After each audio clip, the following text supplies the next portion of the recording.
Hello gang, this particular video is going to focus on the rough draft of your particular outline, also on working on your working thesis statement for your paper as well. Now what's cool about this is you're either almost done with your notes or you are done with your notes, and now you're going to begin to organize your particular ideas, come up with main points that your particular research can support, and begin to build the nuts and bolts of your research paper. So it's actually an exciting time for you because you did all the hard work with gathering information. Now we're going to begin to structure it. Okay, now you're going to find all this information in the folder called Outline and Framework of the Paper. I've already opened up all four of these documents on my particular computer, and we're going to get into it. Now before we get into the actual outline component of it, what I'm going to do first is just go ahead and review thesis statement guidelines with you, and then from there, after that, I'm going to go ahead and go over a framework for the research paper itself before we get into Boomhauer's example. Okay, so with that said, what I'm going to go ahead and do is pull up thesis statement review for you. Okay, remember, does your particular thesis statement have a toe? Again, does it have a toe? Does it have a clear topic? Does it have a clear opinion? And does it have evidence? Okay, now topic, what is your main subject? What specific ideas are you talking about? Opinion, here you need to address the question by stating your position about the topic in your particular thesis statement. Now you're asking yourself, what is the question? Well, think about it. You developed a research question yourself. So you are going to be answering your particular research question to develop your own thesis statement. Okay, and then after that, you're going to have some evidence. 2 to 3 strong pieces of broad categories or evidence that you're going to get into more detail in your particular research paper. Remember to follow this, because if your particular paper takes a right when your thesis statement is going left, you will lose your particular reader. Here's just another example of a thesis statement with a toe. Okay, we have our topic right here, we have our opinion, and then we have our evidence. America's anti-pollution efforts should focus on privately owned cars because it would allow most citizens to contribute to national efforts and care about the outcome. So with that said, we have a clear topic, America's anti-pollution efforts. There should be an efforts right there, but you can see it up here in the thesis statement. This writer's opinion is that these efforts should focus on privately owned cars. And then 2 broad categories that are going to be broken down in this particular paper are the following. It would allow most citizens to contribute to national efforts and care about the outcome. And the paper at that particular point in time would prove to the reader and argue why we should own these privately owned cars. And then these broad categories will get broken down, as I mentioned to you, in that particular writer's paper. And then from there, go ahead and try to prove that particular point, or try to sway the reader into believing the author's point of view. So with that said, we're going to go ahead and we're going to move on, and we're going to get into the outline template itself, or not the template, but Boomhauer's example. Now, with that said, once you get your particular working thesis statement ready to rock and roll, you simply put it in outline form. You have your MLA heading right here. You're also going to see Boomhauer has his last name with lowercase Roman numerals, because that is the format MLA has for outlines for research paper. I can help you with that in class if you need it. And then from there, you simply type in introduction, and you type in thesis statement, and you're good to go. Now Boomhauer's thesis statement is pretty broad. He didn't add the broad categories yet when you turned it in, but he developed his thesis statement further once I looked at his outline. Now what you're going to do when you're looking at this, what you're going to do with this particular outline is essentially come up with main topics or main points, much like you did with School Ties essay, much like you did with the Beowulf essay as well, but now you are doing it with your research. So what you're going to do is, if you did note cards, you're going to go ahead and organize your note cards by topic, and if you did the other note-taking measures, you're going to begin to organize those particular topics, or that particular research, by topic, okay? And then from there, you're going to gather that information, and you're going to go ahead at that point in time come up with main points for that information, and then simply put your research underneath it in this particular format. Okay, now before we get into the outline even further, what I want to show you is the framework for a persuasive research paper. We are going to be focusing on what is called the classical system. Okay, with that said, the classical system, you have your introduction, you have background information, you have arguments, you have counter arguments, and then you wrap it up. Now these are the sections of the paper. That doesn't mean your paper is only going to have 5 paragraphs.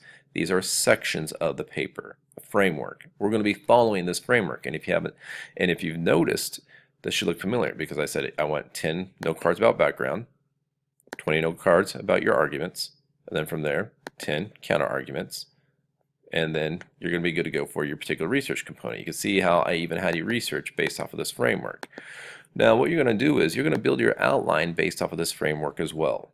Okay, we are not going to worry about outlining the introduction right now or outlining the conclusion. Okay, what we're going to do is we are going to outline your particular body. So we're going to outline background, your arguments, and counter arguments. Okay, so what I'm going to do is I'm going to go back and forth between this and then with what Mr. Wyatt Boomhauer did, so that way you can get this information along with looking at an example as well. And let's get into it. So with that said, background. Now this could be 1 to 2 paragraphs, could be as many as 3 paragraphs, but you don't want to get too in depth with it because you want your paper to be persuasive. So what you're going to do is basically you're going to give enough information to provide enough background information or expository information, as I mentioned right here, for from your research in order to increase your audience. So that way anybody can read your particular paper and understand it. Okay, so this is going to be the first thing you put in your particular outline. So if we look at Boomhauer's, his particular background information constitutes Roman numeral number 1. Okay, as you can see here, he has his main point. From there, he has his research and subpoints. He got into a little bit more, but all you need to do is just put your research, and you're going to be good to go at that particular point in time.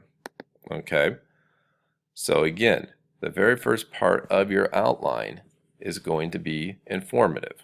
All right, so with that said, then we move on to your arguments. As it says here, this section of paper builds your arguments and attempts to persuade your reader to agree with your thesis statement. Okay, generally guys, with your research paper, you're going to present reasons in order of importance.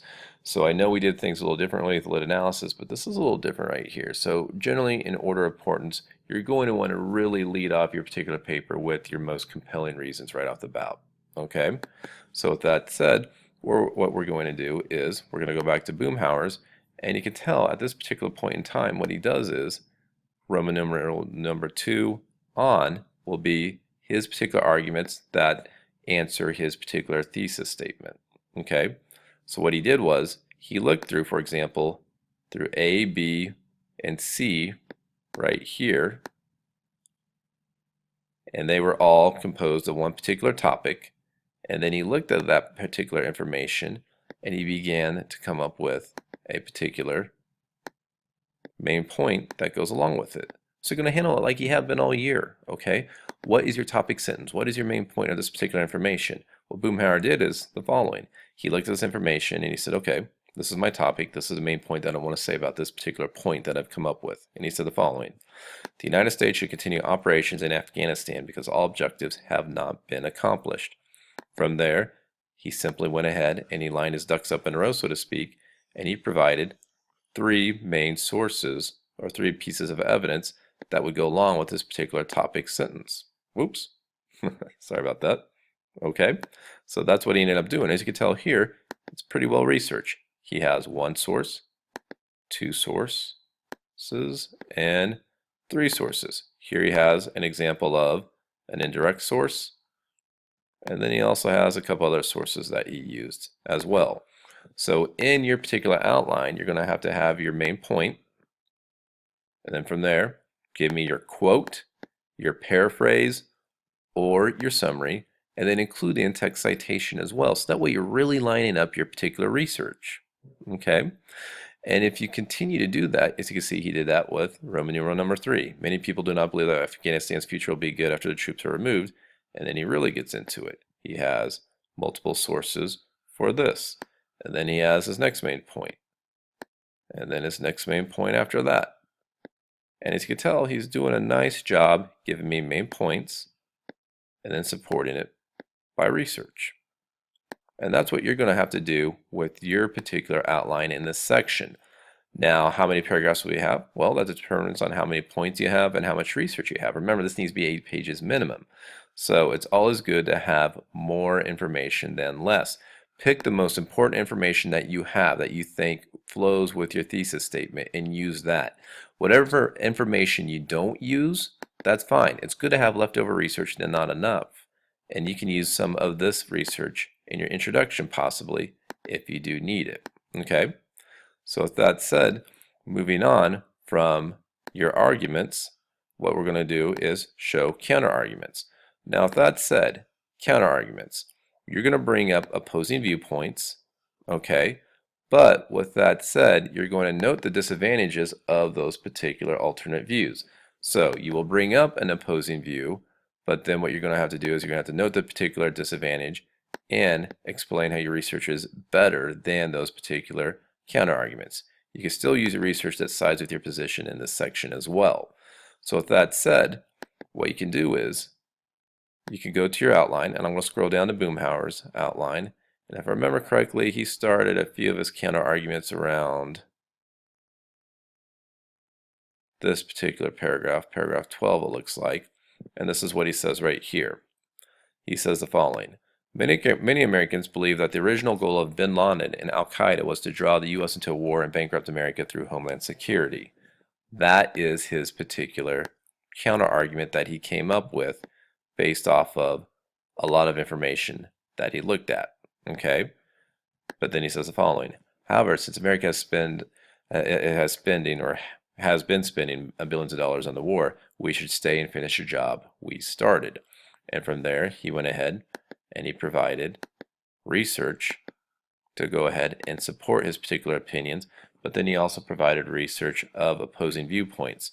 So in this particular section, what I would do is, for your counterarguments, bring up a counterargument in your particular topic sentence, and then from there, provide even information and research about counterarguments that you found in your research, but then also provide your own reason as to why that particular counterargument is false, and then bring in your own research that supports your opinion as well.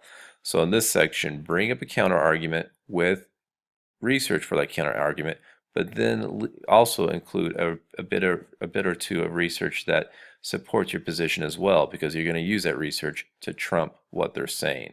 So you're showing both. You're showing both viewpoints. You're showing your viewpoint in the counterargument paragraph, but you're also obviously showing the counterargument in it as well. Okay? And that's all you're going to do. You're beginning to map out your particular outline. Now, as you can tell, Boomhauer's outline is about 7 pages in length, it looks like. But here's a great thing, people. Once you do this, look at that. Your paper is outlined, and after you get it outlined, all you need to do at this particular point in time is start to add the meat and potato, so to speak, the muscle fiber to your particular paper. And you're going to build your paper off of this. I tell students this all the time.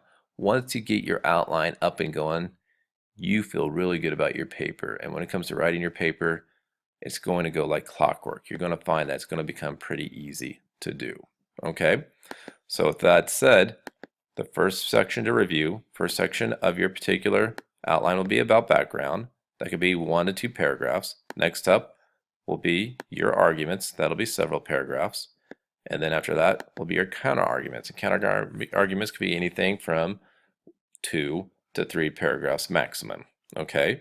Remember, each Roman numeral is a particular paragraph along with and then after that the research goes underneath it, so that way you are outlining your particular paper. Okay? Now, I have the framework right here for your particular outline as well. Simply follow this particular framework and you're going to be good to go. If you want, even download this, and then from there go ahead and start entering in your own information, and you're good to go. So with that said, that's our particular review over the rough draft of your outline along with the working thesis statement. If you have any further questions, be prepared to ask me those particular questions when we have class. Thanks a lot for listening in.